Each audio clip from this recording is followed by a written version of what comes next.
Au moment où mon ex a regardé le juge droit dans les yeux et lui a dit « Elle est instable. Elle ment à notre fille. Je veux la garde complète », j'ai senti l'air quitter mes poumons. Il l'a dit si calmement, comme s'il énonçait un fait. Et la juge, elle avait l'air de le croire. Je voulais parler. J'avais envie de crier, de pleurer, d'expliquer quelque chose, mais rien n'est sorti.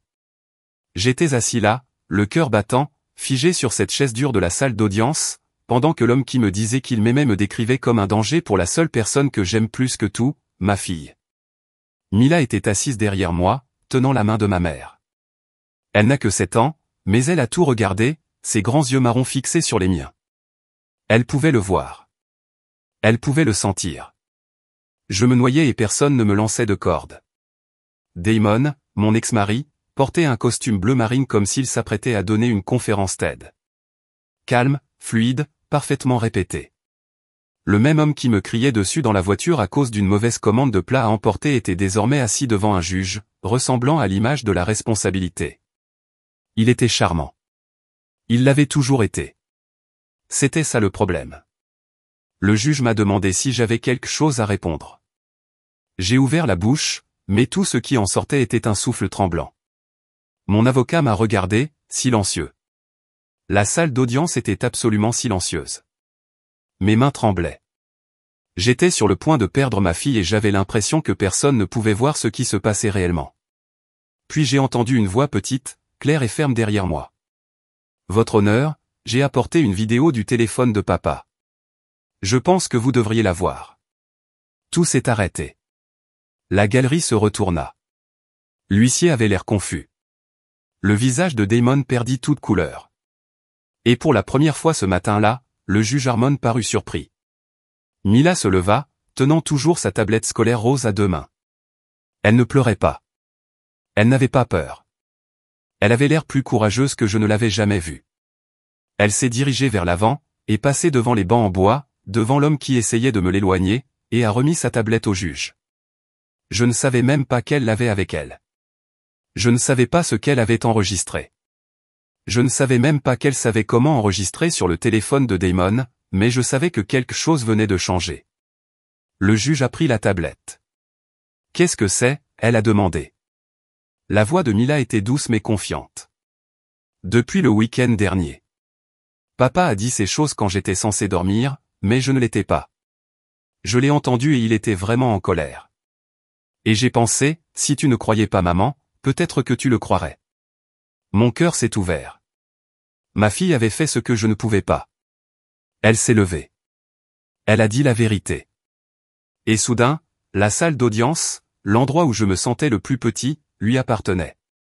Devant la salle d'audience, avant le procès et le silence et les yeux froids du juge, avant la vidéo, il n'y avait que nous, Mila et moi.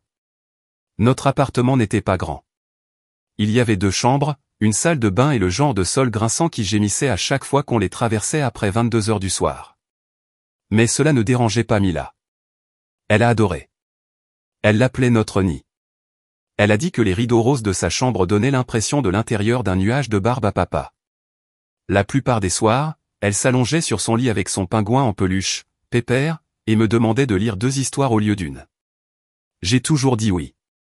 J'ai travaillé à domicile en tant que graphiste indépendant, ce qui m'a payé juste assez pour nous maintenir à flot. Ma mère, Caroline, vivait à quelques pâtés de maison et m'aidait à surveiller Mila lorsque j'avais des délais. C'est le genre de maman qui ne dit pas toujours la bonne chose, mais qui se présente toujours. Elle apportait des lasagnes à l'improviste, nettoyait ma salle de bain quand je ne regardais pas et me disait « Tu fais mieux que tu ne le penses, Aria ». Et pendant un moment, je l'ai cru. Mila avait 7 ans, elle était intelligente, douce et observatrice d'une manière qui mettait les adultes mal à l'aise. Elle a posé des questions qui vous ont fait réfléchir à 2 fois avant de mentir.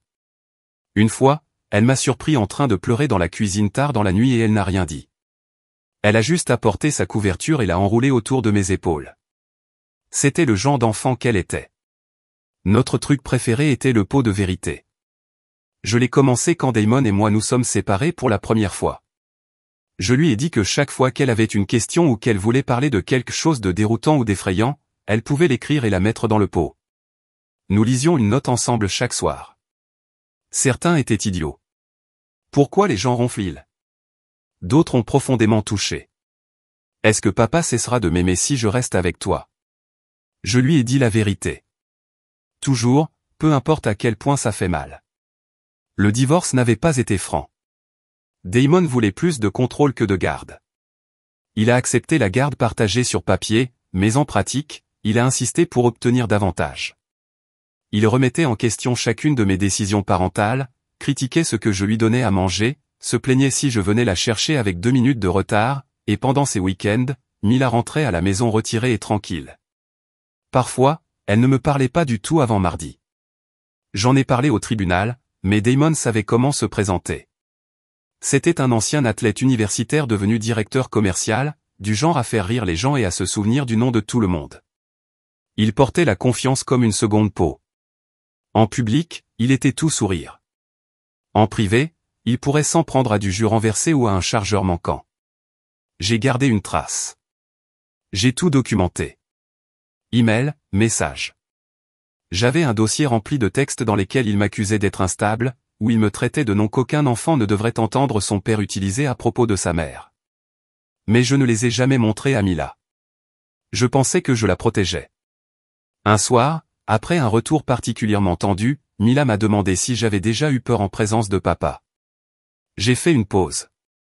Elle baissa les yeux sur ses céréales et dit, « Oui, mais je pense que je ne suis pas censé dire ça. » Cette nuit-là, je n'ai pas pu dormir. J'ai regardé le plafond et je me suis demandé si je ne l'avais pas laissé tomber en ne me battant pas plus fort, en essayant trop fort de maintenir la paix.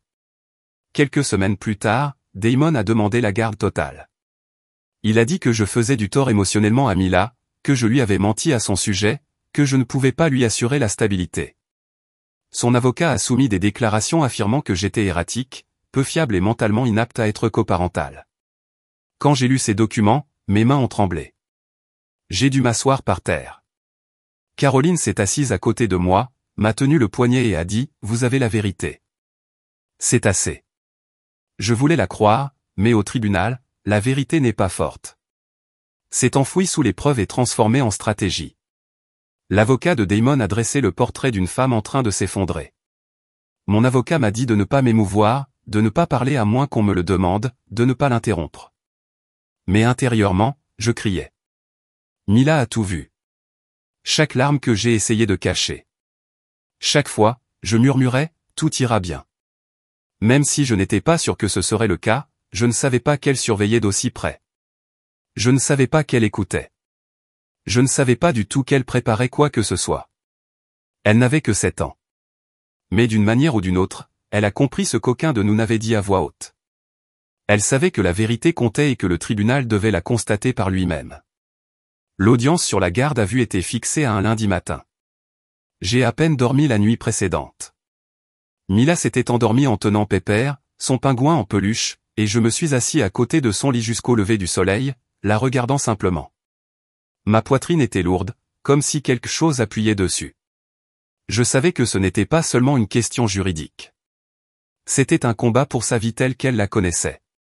Pour la seule chose que j'avais consacrée à protéger chaque morceau de moi-même. Ce matin-là, ma mère est venue avec nous. Elle portait son foulard d'église, celui soyeux qu'elle ne sortait que lorsqu'elle avait besoin de courage. Je pense qu'elle savait qu'il ne me restait plus grand-chose en moi. Mila portait une robe bleue avec des tournesols et mettait sa tablette scolaire dans son sac à dos comme elle le faisait toujours. Elle n'a pas dit grand-chose dans la voiture. Elle a juste regardé par la fenêtre en fredonnant une mélodie que je n'ai pas reconnue. Lorsque nous sommes entrés dans le palais de justice, Damon était déjà là. Il portait le même costume bleu marine qu'il portait lors de notre dîner de répétition de mariage. Seulement cette fois, il n'y avait aucune chaleur derrière son sourire, juste du calcul. Son avocat se tenait à côté de lui, un bloc-notes à la main, parfaitement soigné, parlant à voix basse qui semblait répéter. Damon se tourna et me regarda, puis Mila. Il sourit et fit un signe de la main comme si de rien n'était. Mila ne répondit pas. La salle d'audience ressemblait à une scène. Tout était poli et froid. Mon nom était inscrit sur le dossier. Damon aussi. Mais la personne jugée n'était pas seulement moi. C'était la version de moi qu'il avait créée sur papier. Lorsque le juge Harmon entra, la pièce tomba dans une tension silencieuse. Elle était grande, d'âge moyen et ne perdait pas de temps. Elle regarda directement l'avocat de Damon et dit « Vous pouvez commencer ». Son avocat a immédiatement commencé à dresser le tableau. Il a décrit Damon comme un père stable. Il a évoqué son travail constant, sa maison propre, ses efforts pour protéger Mila de l'imprévisibilité émotionnelle d'Aria. Il a présenté des textes entre Damon et moi sortis complètement de leur contexte. Dans l'un d'entre eux, j'ai dit à Damon que j'étais dépassé et épuisé. Il a présenté cela comme une preuve d'instabilité mentale. Dans une autre, je lui ai demandé de ne pas élever la voix autour de moi. Cela a été transformé en une affirmation selon laquelle je contrôlais et manipulais. J'étais assis là pendant que la personne avec qui j'avais partagé une vie transformait tout ce que j'avais dit en munitions. Damon a ajouté sa propre voix lorsqu'on lui a demandé. « Elle ne va pas bien », dit-il calmement et posé. « Elle dit à notre fille que je suis le méchant. Elle la confond. Elle fait peur à Mila. Je ne veux pas l'emmener par dépit. Je fais ça pour la protéger. Protégez-la. » Ce mot m'a frappé comme une gifle. Le juge Harmon m'a regardé. « Mademoiselle Lennox, avez-vous une réponse ?» J'ai ouvert la bouche, mais rien n'en est sorti. Les mots étaient dans ma poitrine, pressés d'être libérés, mais ma voix m'a trahi. Mon cœur s'emballa. Ma langue était lourde. Tout ce que je pouvais faire, c'était regarder Mila, qui était assise derrière moi, ses petites jambes balançant sur le banc. Elle m'a lancé un regard que je n'oublierai jamais, inquiète, mais pas effrayée. Mon avocat s'est raclé la gorge et a offert une réponse faible sur ma résilience émotionnelle et sur le fait que le dépassement est une partie naturelle de la monoparentalité. Ce n'était pas suffisant. Cela n'a pas effleuré la surface de ce qui se passait réellement. Personne n'a mentionné la fois où Damon m'a insulté au téléphone alors que Mila était dans la pièce. Personne n'a demandé pourquoi Mila avait recommencé à faire pipi au lit après ses week-ends. Rien de tout cela n'a été inclus dans leur version de l'histoire. Le juge hocha légèrement la tête, griffonnant des notes. Et puis Damon s'est levé à nouveau et a dit « Votre honneur, je veux la garde complète. Je crois que ma fille subit un préjudice émotionnel et je ne pense plus que la garde partagée soit dans son meilleur intérêt. » Je sentais les murs se refermer, ma respiration se raccourcissait, mes mains serraient les accoudoirs de ma chaise. Je regardais à nouveau Mila, ne sachant pas comment je pourrais la protéger de ce qui se déroulait juste devant elle. C'est à ce moment-là que Mila a lâché la main de ma mère, s'est levée et s'est avancée. Elle n'a pas demandé la permission. Elle n'a pas hésité. « Votre honneur », dit-elle.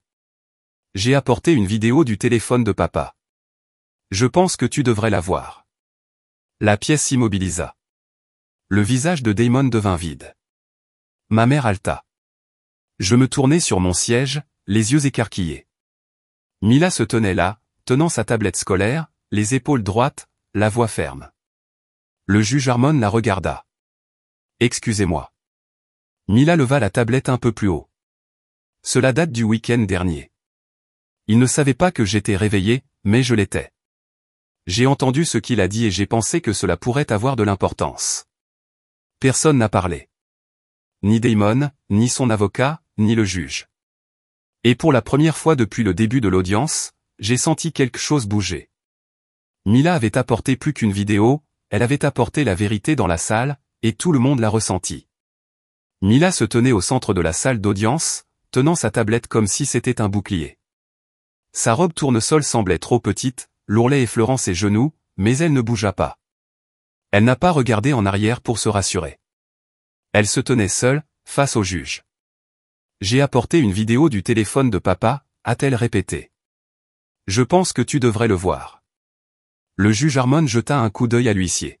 « Amenez-le ici », dit-elle. Mila a fait quelques pas en avant et a remis l'appareil à l'huissier, qui l'a ensuite remis au juge. Le silence s'étendait à travers la pièce comme une corde raide.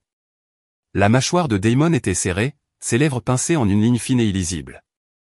Son avocat a regardé tour à tour la tablette et vice-versa. Aucun d'eux n'a bougé. La juge a tourné l'écran vers elle et a appuyé sur le bouton de lecture. Pendant un instant, il n'y eut rien, juste le bruit ambiant, le genre de bourdonnement lointain qu'on entend tard dans la nuit, lorsque le monde extérieur s'est arrêté. Puis vint sa voix, forte et dure, pas le ton doux et posé qu'il avait utilisé quelques minutes plus tôt au tribunal. C'était indéniablement Damon. Il criait. « Tu penses que tu es si intelligent, hein? Vas-y, essaie d'en parler à n'importe qui. Tu verras ce qui se passe. Tu finiras par vivre dans une famille d'accueil et tu ne penses pas que ta précieuse mère puisse te sauver. Elle est pathétique. Une chaise est raflée, une assiette claquée. La voix de Mila, calme et effrayée, murmura « Je suis désolé ». Il l'a interrompu. Ne réponds pas. Tu as de la chance que je t'ai même laissé venir. Si tu lui dis un mot, je le jure. Le juge a fait pause. Elle n'a rien dit tout de suite. Elle restait assise là à regarder l'écran gelé. Damon bougea sur son siège. Son avocate s'est penchée, murmurant quelque chose rapidement et paniquée, mais la juge a levé la main pour le faire taire. « D'où ça vient ?» demanda-t-elle d'une voix égale. Mila a répondu sans hésitation. Il a laissé son téléphone sur le canapé. Je l'ai entendu crier. Je voulais l'enregistrer. J'avais peur, mais je pensais que si quelqu'un l'entendait, peut-être qu'il me croirait, moi et maman. Ma poitrine se serra. Ma fille avait eu peur. Elle avait élaboré un plan et l'avait suivi avec plus de courage que la plupart des adultes que je connais. J'avais envie de courir vers elle, de l'entourer de mes bras, de lui dire qu'elle n'aurait jamais dû avoir à faire tout ça. Mais je suis resté à ma place car ce moment lui appartenait. Damon parla, sa voix soudainement forcée et défensive. Votre honneur, cet enregistrement est complètement sorti de son contexte. Je la disciplinais. Elle se conduisait mal et c'en était assez. Le juge a déclaré, sa voix n'était pas forte, mais elle a traversé la pièce comme une lame. Damon s'arrêta immédiatement de parler. Le juge Harmon se tourna vers Mila. Merci d'avoir été courageux, a-t-elle dit. Vous pouvez retourner à votre place. Mila hocha la tête et revint, c'est pas plus lent maintenant, le poids du moment commençant à se montrer sur ses épaules. Ma mère l'a tirée sur ses genoux et l'a tenue fermement. Le juge m'a regardé. Mademoiselle Lennox, avez-vous autre chose à ajouter? Cette fois, j'ai trouvé ma voix. Non, votre honneur. Je pense que ma fille a tout dit. La juge hocha la tête une fois, puis se laissa tomber dans son fauteuil. Elle ferma les yeux un instant, puis les rouvrit et regarda la salle d'audience. À la lumière de ces preuves, j'appelle à une révision immédiate de toutes les modalités de garde. En attendant, une garde temporaire complète sera accordée à mademoiselle Lennox. Visite surveillée uniquement pour monsieur Blake. Huissier de justice, veuillez escorter monsieur Blake hors de la salle d'audience jusqu'à nouvel ordre. Damon resta stupéfait. Tu ne peux pas être sérieux. Monsieur, dit l'huissier en s'avançant. Il avait l'air de vouloir discuter, mais à la place, Damon se retourna et sortit, son avocat se précipitant derrière lui. La salle d'audience s'est ensuite vidée lentement, mais nous sommes restés assis. Mila était silencieuse, la tête appuyée contre l'épaule de ma mère. Je me levai finalement et me dirigeai vers eux, m'agenouillant à côté d'elle. Tu étais si courageux, dis-je. Elle hocha la tête mais ne parla pas. Je pouvais le voir maintenant, le poids de ce qu'elle avait fait. Elle n'avait pas seulement dit la vérité. Elle avait tenu tête à quelqu'un qui lui avait appris à garder le silence pendant des années. Et ce faisant, elle avait tout changé.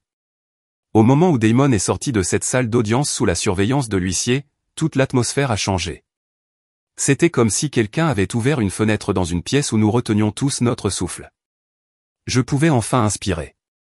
Pas complètement détendu, mais suffisamment pour me rappeler que j'avais encore une voix en un battement de cœur. La juge a quitté le banc peu après avoir rendu son ordonnance.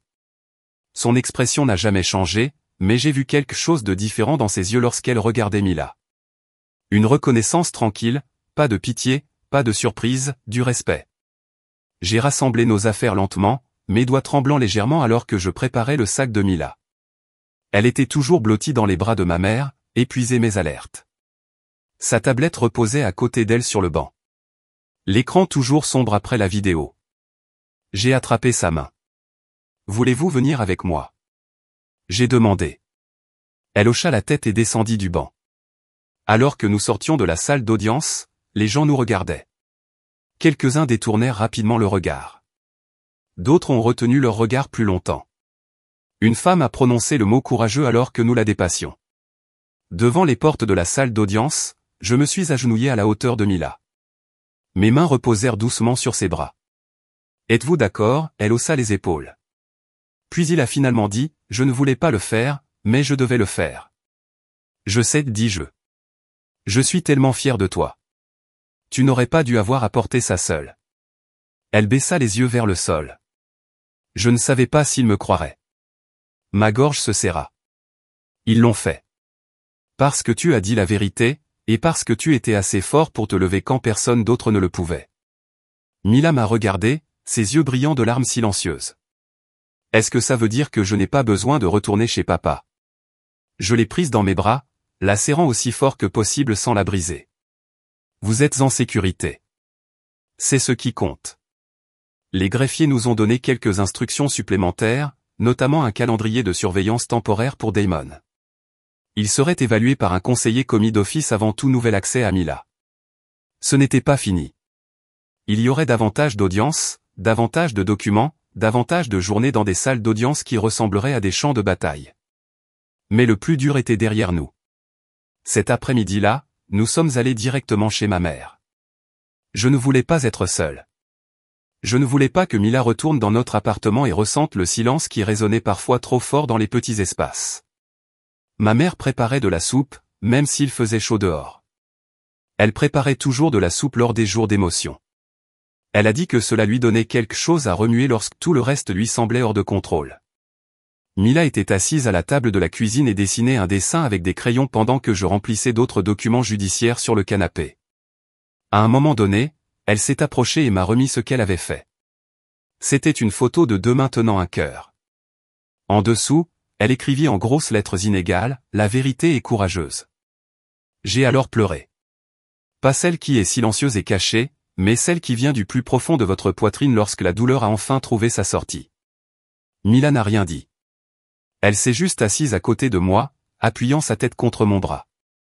Ce soir-là, avant de nous coucher, nous sommes retournés à notre pot de vérité. Cela faisait quelques semaines qu'il prenait la poussière. Je l'ai tenu sur mes genoux pendant que maman était assise en face de moi sur son lit. « Voulez-vous commencer en premier ?» J'ai demandé. Elle secoua la tête et montra le message plié au-dessus. Je l'ai ouvert et j'ai lu à haute voix. « Que se passe-t-il lorsque la vérité blesse les gens ?» Je l'ai regardé. « As-tu écrit ça ?» Elle hocha la tête. Sa voix était calme. Je ne voulais pas blesser papa. Je ne voulais juste plus avoir peur. J'ai tendu la main et lui ai pris la main. La vérité peut parfois faire mal, mais le silence fait encore plus mal. Ce que vous avez fait aujourd'hui n'a blessé personne. Vous vous êtes protégé. Vous nous avez protégés. Ce n'est pas mal. Elle regarda le pot pendant quelques secondes, puis murmura, « Je pense que nous devrions continuer à faire ça. » Nous le ferons, dis-je. Tous les soirs. Cette nuit-là, après qu'elle se soit endormie, je suis entré dans le salon et je me suis tenu près de la fenêtre. Les lampadaires clignotaient dehors. Des voitures passaient. La vie a continué. Mais tout dans notre monde avait changé. Damon ne contrôlait plus le récit. Il ne contrôlait plus la voix de Mila. Et pour la première fois depuis le divorce, j'avais l'impression de pouvoir respirer profondément, sachant que je n'étais plus seul dans ce combat. Ma fille était entrée dans un monde bien trop lourd pour son âge. Et elle n'a pas seulement survécu, elle l'a changé. L'audience finale sur la garde à vue a eu lieu 4 semaines après le jour où Mila s'est levée devant le tribunal. À ce moment-là, tout avait changé. Le conseiller commis d'office qui a interrogé Damon a déposé un rapport détaillé. Il décrivait un comportement de contrôle, une instabilité émotionnelle et un manque d'empathie inquiétant pour le bien-être de Mila. Il a tout nié, bien sûr, mais la vidéo parlait plus fort que n'importe lequel de ses mots. Combiné avec la déclaration de Ma, cela a suffi au tribunal pour lui retirer son droit de garde sans surveillance.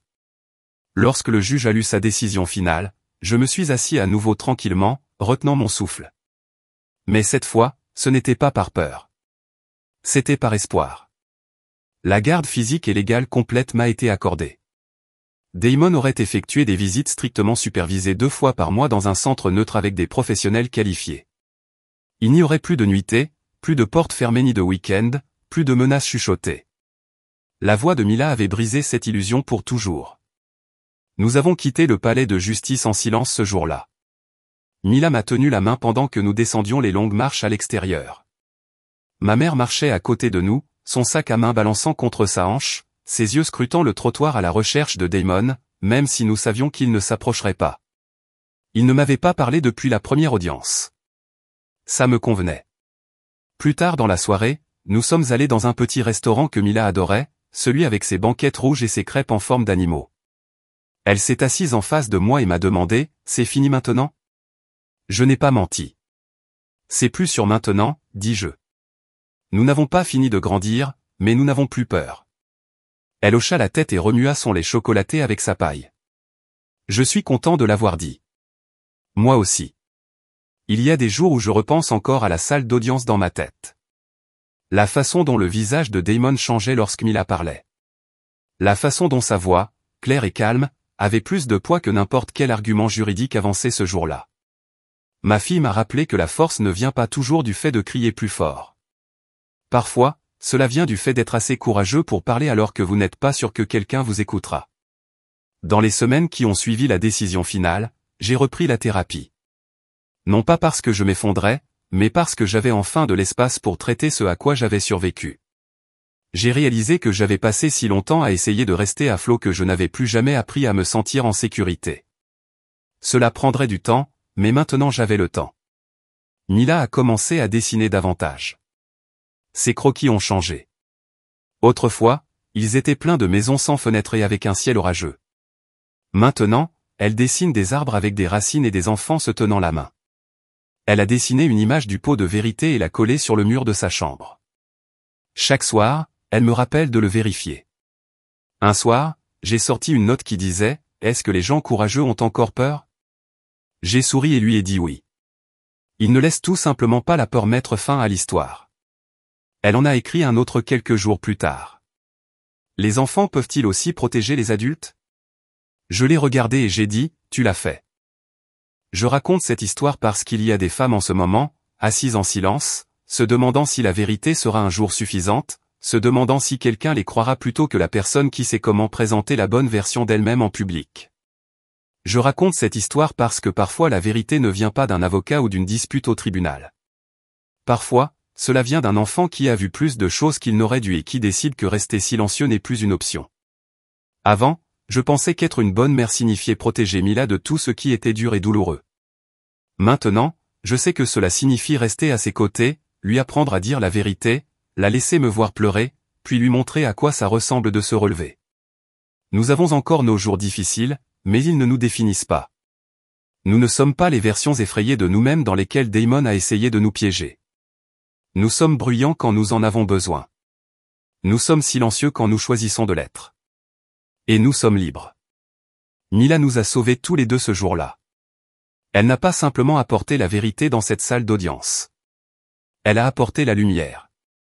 Et pour la première fois depuis des années, je n'avais pas l'impression de la perdre. J'avais l'impression de la rencontrer pour la première fois. Si vous êtes toujours là, merci d'avoir écouté. Ce n'était pas une histoire facile à raconter, mais je crois que des histoires comme celle-ci doivent être racontées parce que quelque part là-bas, une autre mère est assise en silence, pensant que personne ne la croira. Et peut-être qu'elle avait juste besoin d'entendre ça.